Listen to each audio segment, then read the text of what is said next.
Hi everyone, what's good? Welcome back. What's good everyone? This is a part 2 of how to start your own brand in 2021 in South Africa. So as you can see by the title, I repeat, are you thinking of registering a company? Do you think it's the next step? Should you register a company? And my answer is no, right?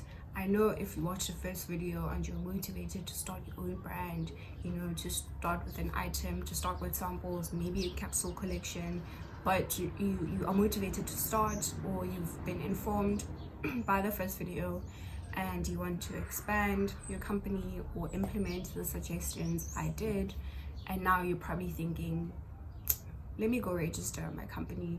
Don't do that, right? Operate informally for about a year and see if you are able to actually run your business, if it's something you want to do in the long run, and what skills do you need. Or like, you'll discover a lot of things just by running your business by yourself and not be involved immediately with companies like the CIPC and SARS, right? So I'm going to get into the content. So based on my assumptions, I think a lot of people want to go and register their companies because they might want to secure their company names and not want anyone else to use them. So there are two alternative ways you could protect your name without registering a company. The first method is trademarking. You can trademark your name, your logo, design. You can even patent designs. You can patent anything or trademark almost anything, right? And the other way is to secure a domain name. So I have businesses called Afrogrunge, and a domain name would be the www.afrogrunge.co.za. Also, even before you register your domain name, you are able to search for if the name you want to use, which would in truth be your company name. So that name, if you want to use it, you can check if it's available, if there's a domain name available for it. And if someone else has already used like Afrogrunge, the general rule is, it's not like a set rule, but the general rule, idea, assumption would be that you wouldn't want to use that as your company name, because someone else has already used the Afrogrunge as the website. So chances are they probably have like their social media accounts as Afrogrunge and possibly a business called Afrogrunge, right? So, and also this kind of gives you an indication that it could be possible, the name that you wanted to use that isn't available under domain search, someone could have registered their company with the CIPC, so it might not be available. So that's a nice way if you're maybe at the name stage of like your brand. You can go to you can use the domain method, the domain availability method, to see if that name has been taken or not, right? So that's kind of the second way to secure your name, right? So my big tip here is to say wait for about a year. If you are equipped with the skills, you trust yourself, and you've sort of unlocked other parts of your entrepreneurship and you're ready to run a business, you can even register your company in 3 months, right? You don't have to wait the 1 year or 6 months or 3 months. You can register your company, right? So why am I saying this, right? So my mom wanted to buy a house. She still does want to buy a house.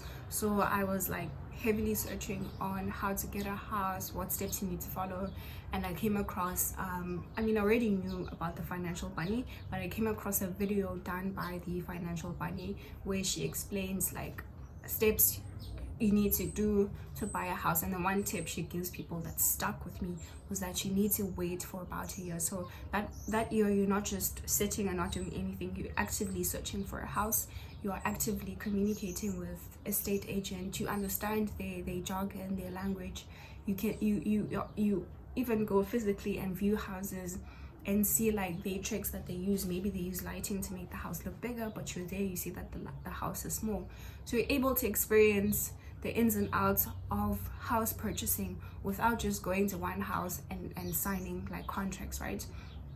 And the one tip she also gives with this 1 year period is that you can also maybe, you go to the bank and get a bond, and the bank will give you an amount of money that you qualify for based on your income. So you could qualify for 7,000 Rand monthly payment house. So the loan will pay the the people that you're buying the house from, and you'll pay the bank monthly installments. So say you qualify for 7,000 rand monthly installments. So she suggests for the 1 year, take 7,000 rand and put it in your savings and assess and see if you can actually survive without that 7,000 rand now, and not find out you can or cannot survive once you've signed a contract, right? Once you've closed the deal and bought the house, and now you have this 20-year commitment of paying 7,000 rand a month. Say you can afford 7,000 rand per month based on your income and numbers, but in reality you can only afford 4,000 rand monthly statements, right? Maybe you put away the 7,000 rand and realize that, damn, I actually need more money to survive. I cannot survive without the 7,000 rand completely gone. So when you do this before signing a contract, you are able to evaluate yourself. You're able to correct these mistakes and not be stuck with this big 20-year commitment, right? So now you know, okay, if I save 4,000 rand per month, I'm actually going to survive, right? Even when the 4,000 rand is now taken to the bank. And what happens is you save that 4,000 rand for a year, and when you finally find a house after a year, that's 4,000 rand per month. Now you can utilize that and use it as your house purchase deposit. So there are benefits of keeping the 4,000 rand, not just to assess yourself, but to actually at the end of the year have a deposit for yourself, right? That's a good way to start to get a house. So again, this method, this idea can also be a good thing for your business.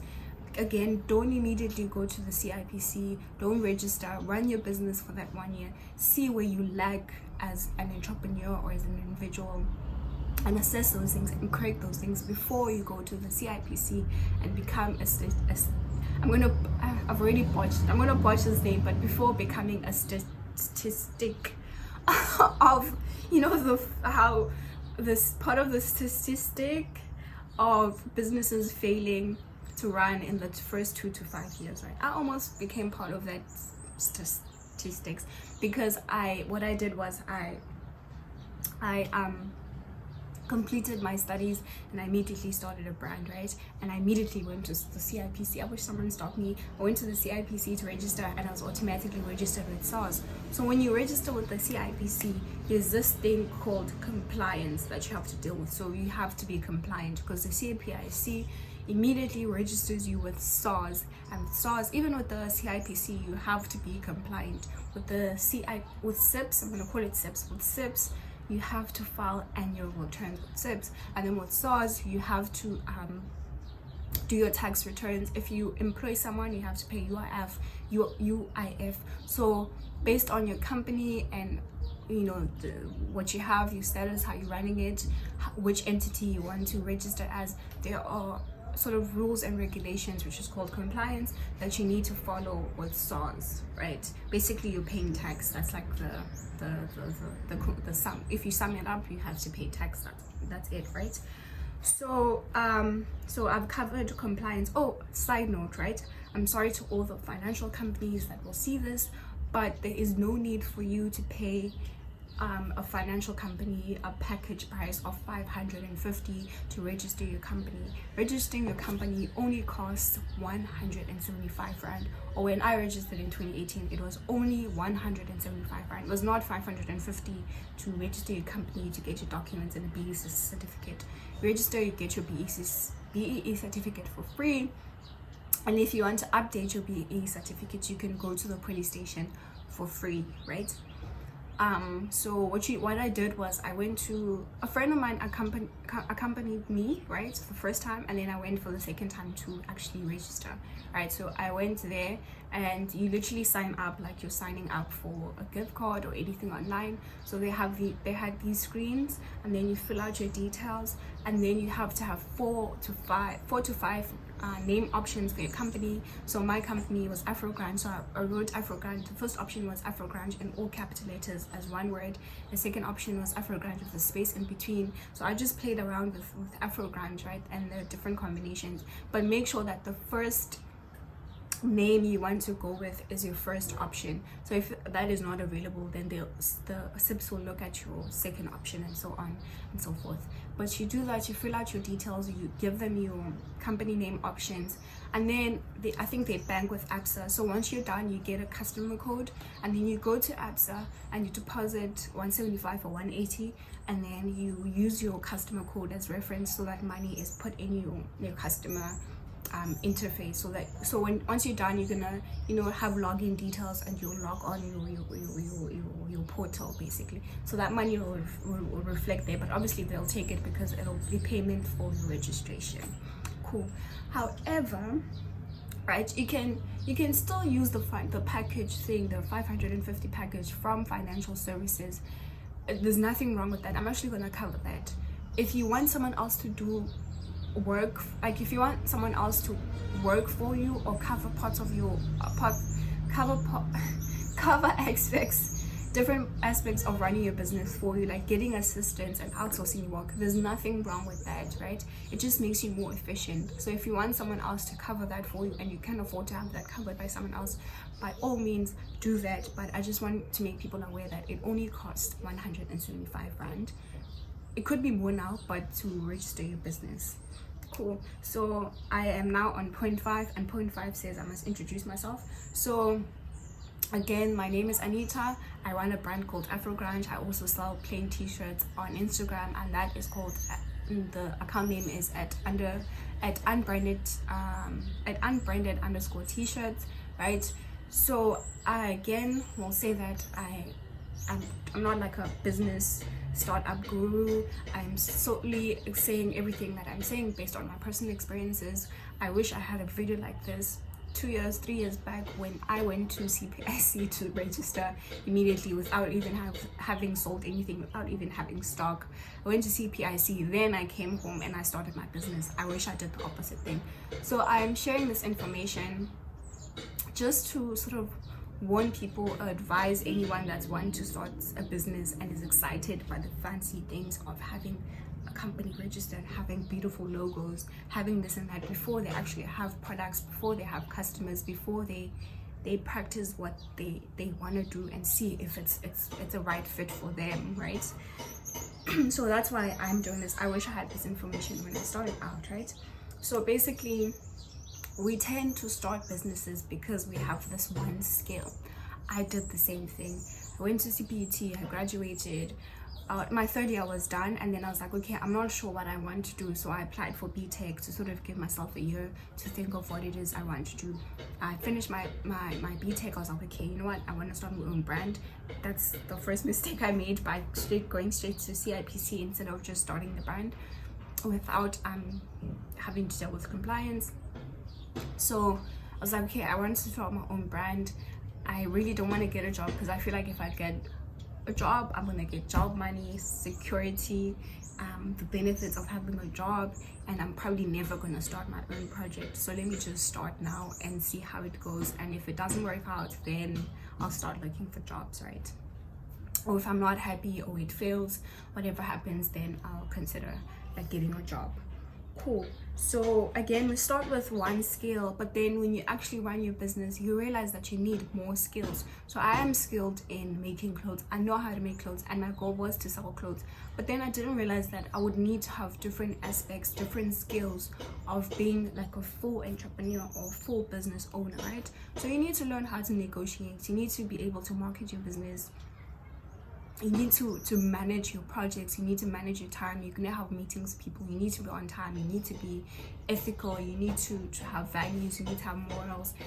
You know what I mean? There's a lot more to running a business than the one skill you have. For instance, say you're a photographer and your work is amazing, your quality is great, and when you post on social media or your website, wherever you share your work, people can see that the quality of your work, your consistency, your ethics, whatever it may be. They probably even have this thought that you probably are expensive, only to find out you can't negotiate with people. You can't stand your ground when it comes to price. You compromise a lot, and you only because all you thought you needed was just the skill of being a photographer. You thought everything else was just going to work itself out, but you need to be able to negotiate. You need to understand your quality, you need to know the price for that. There's a lot of things you need to have in place. You need to maybe have contracts, non-disclosure agreements. If someone is doing background shots of your shoot, do you want them to share those images before you share your final work? You know what I mean? Say you get booked, and I book you, I'm a designer and my shoot is in Eastern Cape, and you only tell me your photography fee. Now what are you gonna do when you have to travel to Eastern Cape? Is that part of your contract? Did you discuss that with me? You know what I mean? So there's a lot of other different elements to consider when starting a brand. You need to even think about your brand. Like, what does your brand portray? What does your work portray? Is it in alignment with who you are or what you wanted to do? Have you done customer validation?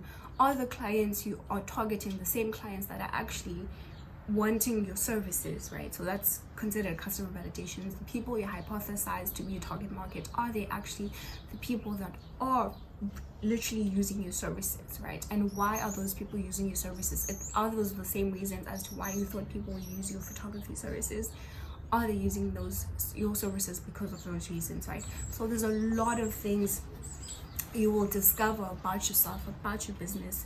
A lot of things you'll need to, like, you know, move around. Like, I don't know how to play chess, but I'm thinking of a chessboard, like a chess piece, whatever. You need to like move things around so that they fit your goals, they fit your customers, they fit what it is you want to provide with the world, what service you want to provide people. And also you can even grow from that, so you can see how things are going. So how do you then move on from that and be better, right?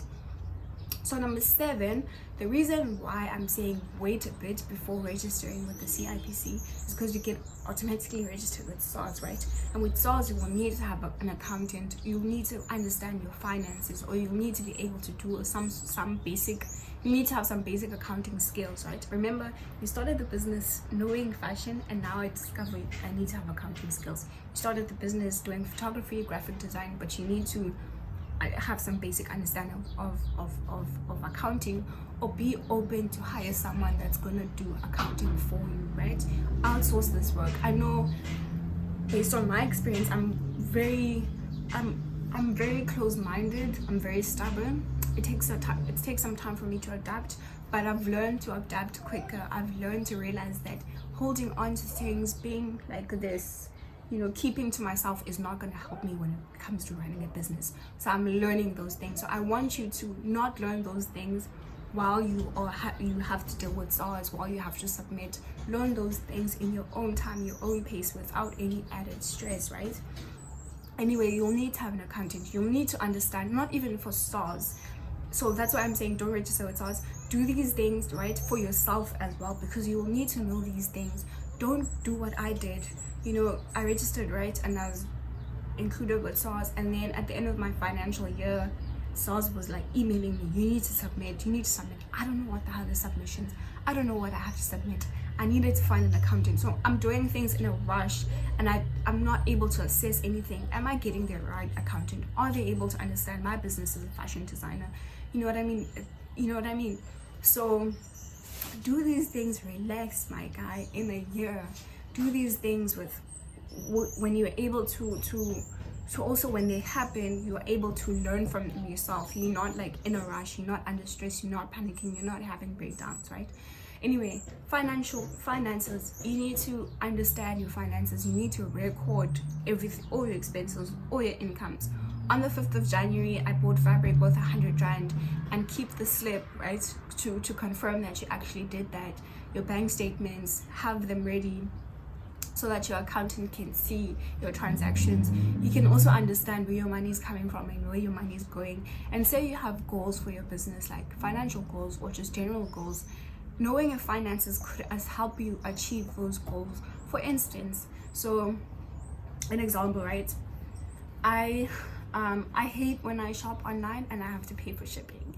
Like I hate the fact that knowing a product is like 150 and then having to pay 100 rand for shipping. So in total, to get that product to my house or delivered to wherever I want it to be delivered to, I have this extra 100 rand that maybe I didn't even account for, right? I saw this, maybe you see an item and it's on sale and you're like, oh shit, 50 bucks, I want that, only to realize that you have to pay 100 rand for shipping and it's no longer 50 rand, it's 150. And sometimes people don't go through with the sale because of that extra cost they didn't expect, right? So what I did was, I was like, okay, since I don't like doing that thing, let me actually implement it with my business and see if people will be happy with not having to pay shipping. So what I did was I bumped up the prices of my product. So with me, once I learn something or have a goal or want to implement something in my business, I do it immediately, right? So I was like, okay, cool. My t-shirts were cheaper last year, so they went for like 100 rand. So I was like, but then I charge for shipping. So I was like, how do I have people, my customers, think that they're not paying for shipping, but then when they purchase my products? So I bumped up my t-shirt price and then I made shipping for free. So I bumped up all the prices on my product and then I made shipping for free. So now when you see my t-shirt for 250, you are literally paying 250. There's no extra shipping cost. But in my reality, you are paying for the t-shirt and you're paying for shipping. But what you see on your screen is literally just paying for the t-shirt and having free shipping, right? So I think it's a win-win situation where I know that with one purchase, I'm able to reproduce the product that's being purchased. I'm able to cover shipping, and chances are there's probably like profit that I could use maybe as my salary, or I could reinvest in the business and produce another product, right? Remember the lean startup strategy where you produce one product, the sales from that or feedback from that, you produce a better product that the clients will want, or you and that will work for both you and your target market, right? So if you understand where your money is coming in, if you have goals, you can achieve those goals by understanding your finances and having someone help you understand and see and track where your money is coming in and going from. Guys, don't be stubborn, be open to outsourcing work. With this, guys, you like with me, I also thought if I have to employ people, if I have to work people, if I have to work with people, if I have to open my business to other people, what if, like, you know, it gets taken away from me or things change and I have no control over it? You can outsource work. You don't have to employ someone permanently in your business. Just get you know, there's like, you know, you hear about seasonal work. So for a certain period of time, people demand this and that and that. So maybe every month you outsource your accountant. So every month you just make one payment to your accountant and they do work for you. Every 6 months you again hit up your accountant and they submit with SARS. Another 6 months, the financial year end, you again hit up your. So it's not someone you're gonna be paying every month. You know what I mean? Okay, with this example, technically I'll pay them every month, but it's not someone that is employed with you fully. It's an outsourced service, it's outsourced work, right? Say if you want to, you know, like what you're not good with words, right? But you want someone's help with your bio. You know what your business stands for. You know like what when people read about your brand, you know, you have an idea of what you would want them to read, but you can't write it down. So go on websites. There are a lot of freelance workers. Get a freelance photographer, get a freelance copywriter to write your bio for you, to write your company profile. If maybe you I should do this, if you're interviewed by like a magazine or any media platform, hire a copywriter and be like, okay, I got these questions and I want to answer this way, but I want to sound a certain way and I want to put them in better language. I don't want to have any mistakes or anything like that, but I want it to sound as me as possible. So these are the questions, these are my answers, please help me with that. Don't be afraid to get help. And we're not saying you're going to constantly be asking for free help, right? If you want free help, collaborate, network, have those skills, be able to communicate with people, go to networking functions, go to events. Networking functions don't have to be like, you know, scary, properly set up network functions. Go to First Thursday. If you're in Cape Town, go to First Thursday, carry your business cards, you know, have data to show people your Instagram, and then start a conversation with someone like, hey, how are you doing? Yo, this artwork is so nice. It actually reminds me of a collection I did. Oh, I'm actually a designer. You know what I mean? I'm actually this person. Ease into the what do you do like conversation. I know it's not like, a lot of people might not be comfortable with just walking up to a person and be like, what do you do? Or I'm a fashion designer, you know what I mean? So you have this 1 year to work on your business, to focus on brand growth, to see what works for you, to discover all the things you need to run a business. Because the minute I started my business thinking this one skill is just going to do wonders for me, which is being able to sew and doing patterns, was going to just open up the world for me, I realized that's not the case, fam. Like, as much as I'm doing amazing sketches, doing amazing work, I have to sweep the floor of my studio. I have to like fix things. I have to write down emails, email people. I have to go to meetings. I have to do this. I have to do that. I have to do that. So you become this multi-faceted person, and allow yourself to get used to that with the 1 year. Allow yourself to grow. Allow yourself to run your business, right? So I'm gonna stop here because I shot this yesterday. I had 41 minutes worth of content, and I edited that, and my video just disappeared. So I thought I'd do this second take and have it done as quickly as possible, and not like waste any time, because the sum up of this video is just to make you understand that you don't have to rush to the CPIC yet. You don't have to deal with SARS yet. There are benefits of registering with SARS, right? Which are, say you in your first few years you don't make a profit, right? If you have an accountant, they'll do all that things for you, and then you realize you don't make a profit, it's fine. You can submit with SARS, and then the minute you make a profit, SARS will first deduct all the negative balances before they actually charge you tax. So let's say in the first 3 years you make a loss, and then so the first 3 years you make a loss, so in year 4 you make a profit, so they'll deduct like the loss, so they won't charge you for tax. In year 5 again they'll deduct you. In year 6 they'll deduct you. They'll only start charging you for tax if you qualify to be charged for tax in year 7, right? So those are the benefits of, and again, understanding your finances, being registered with SARS, and submitting and being compliant, right? But don't worry, at least spend a year to understand. And while you in that year, I'm not saying don't do your finances. Do your finances, do all the things that SARS would want from you, so that when you do go to SARS or do have to file annual returns with the CIPC, with SIPs, you're already used to that. It's not shocking. It's not new. You're not going to be like me and be in a panic. When you go to SARS, you'll know by now that you have to make an appointment. I didn't know this. I realized, wow, damn, I woke up at 7, I got to SARS at 8, it's 1 o'clock and I'm still not assisted. But people that woke up at 10 and had 11 a.m. appointments are assisted within a few minutes because they have appointments. So you'll get to know these things and prepare yourself for everything that you'll have to encounter it. Say you're in a rush also to maybe register your business because you maybe want funding, you want to pitch to investors, and they maybe want to pitch to registered companies because I don't know for what reason, but let's say that's the case. If you don't understand your finances, who's going to invest in your business? Give yourself time to understand these things, so that when I'm an investor, I'm like, okay, so I want to invest 100k in your business, right? So what is your projected income for the next 5 years? What are you gonna say if you don't understand your finances, if you don't constantly record keep, if you don't see where your money is coming in and going? So I'm gonna make a shipping example again. Say you are shipping and you're shipping for 100 rand because that's like the standard rate, everyone is doing it.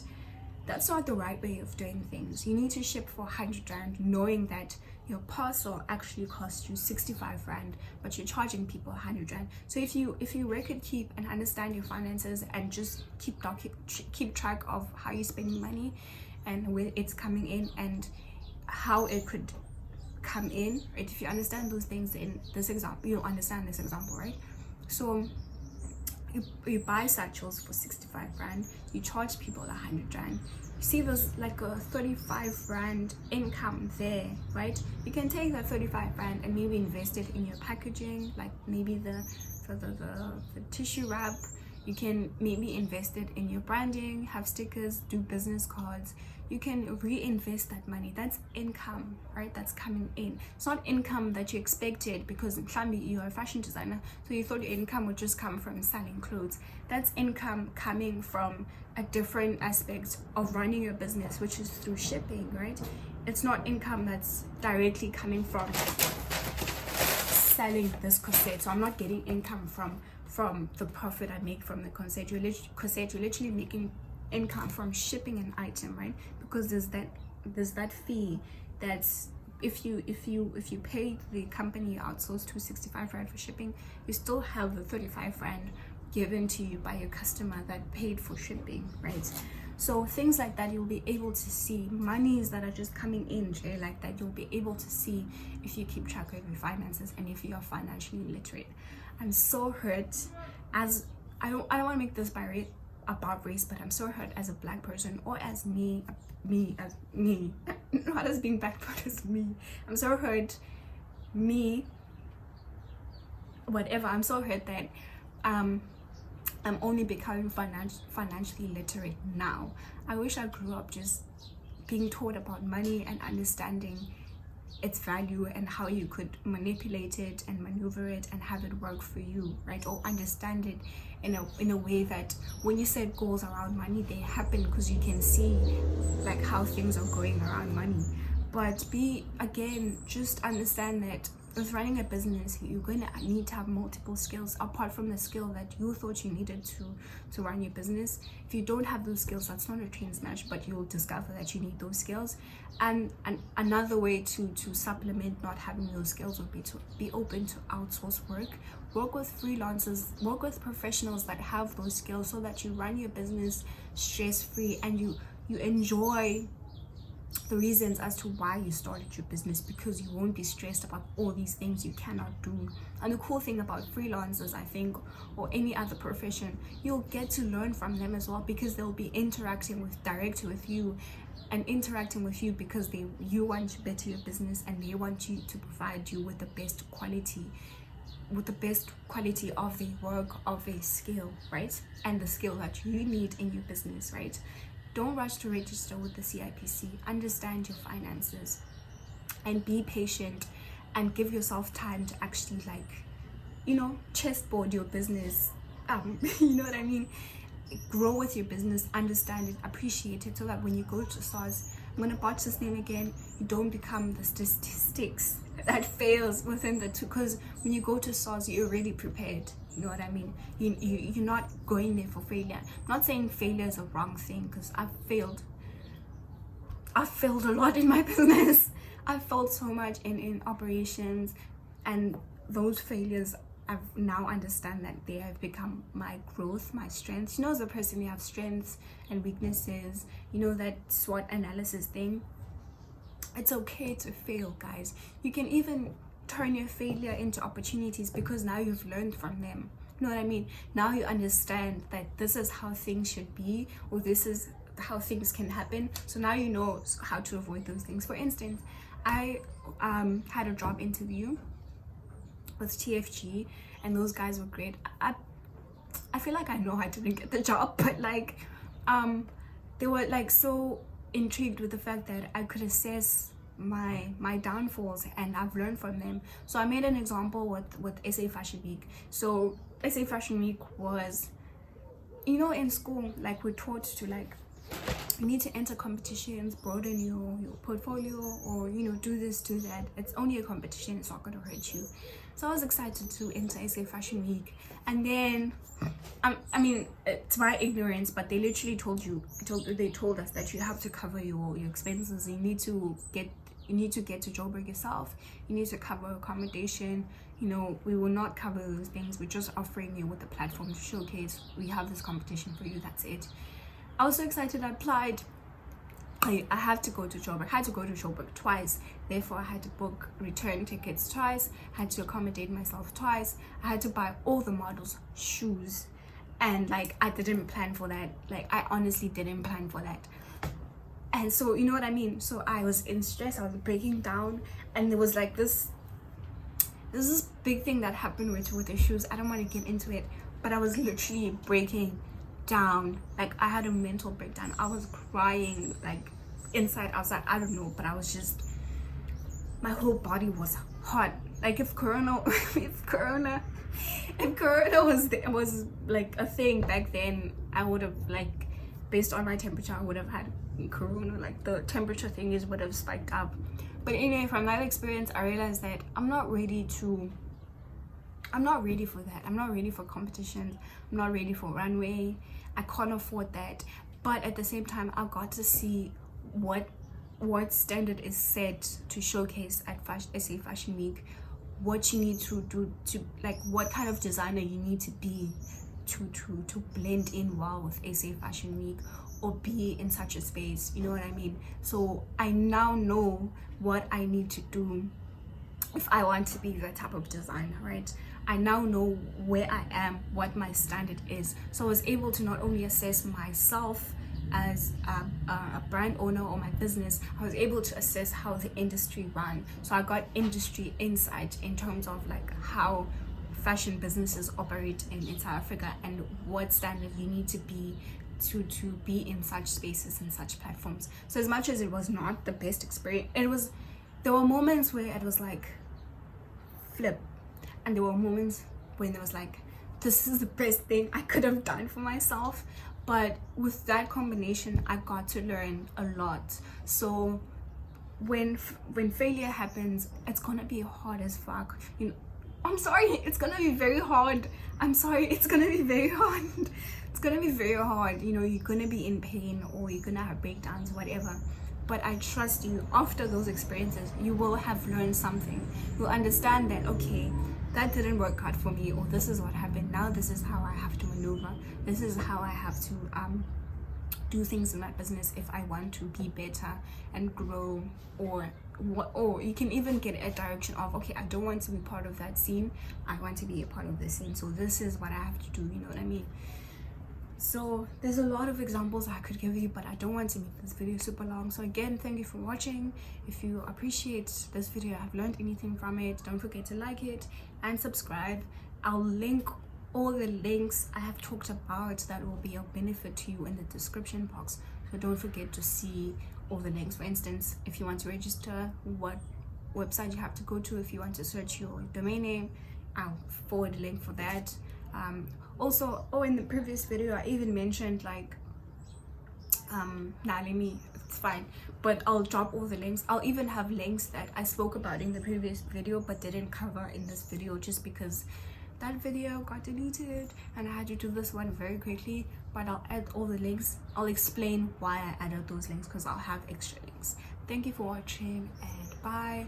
To successful businesses, to bettering the economy, to having our money circulating locally so that we create jobs, you know what I mean, we boost the economy and we have successful businesses and don't become part of the statistics. We don't become part of the statistics.